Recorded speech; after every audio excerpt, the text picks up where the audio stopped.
Top 10 moments selected and presented by Kelly.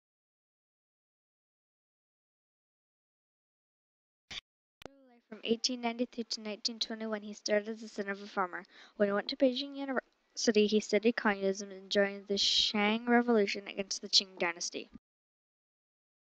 On the 16th, Mao swam in the Yangtze River, and his swim said two things. One of the two things was the justification that he was not dead, because before the famous swim, he disappeared in Russia for 6 months. The second thing he said was a statement. He was trying to say that swimming is not a sport, it's a revolutionary from October 1934 to October 1935. It was almost a 6,000-mile retreat that started with 80,000 soldiers and came back with 8,000.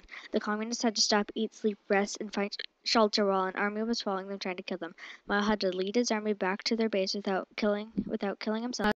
The people with bad class status should not be allowed to be a part of the Chinese government. He thought that if your father was a revolutionist, then you're automatically a gainer. But if your father was a counter-revolutionist, then you're automatically a loser. Mao's army tortured counter-revolutionists so they admitted that they were.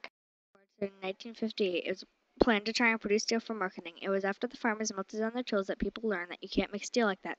After all the metal was melted down, it turned into scrap metal. And when they had to go back farming for food, there was no tools that they could farm with. And in about 30 minutes after the revolution, Mao Zedong tried to get the citizens to do everything his way. One way that he did that is he told children to destroy anything that was a foreign.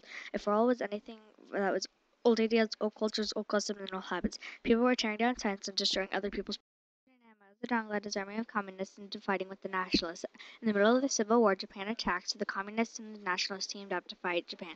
After China won against the Japanese, the communists and the nationalists went back to the war. After 20 years of fighting, on October 1st, 1949, the communists won the Civil War and the nationalists fled to Taiwan. On July 21st, 1921, Mao Zedong attended the first meeting of the National Congress in the Communist Party in Shanghai. After he started to build power as a communist leader by starting the Long March. After the Long March, he led the communists into a civil war with the nationalists so he could gain power by becoming a communist leader of China.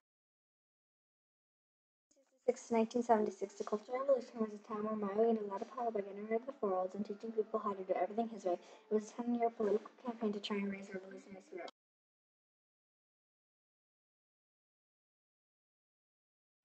Saying communism that has everything I said. If he did not go to Beijing University and study it, then he would have no motivation to do anything he did. He would not go to the Communist Party that they had if he was not interested in it, and he would not have led in a civil war for the government of China. If he did not go study communism, then he would have done literally nothing that he was reported for in Chinese history.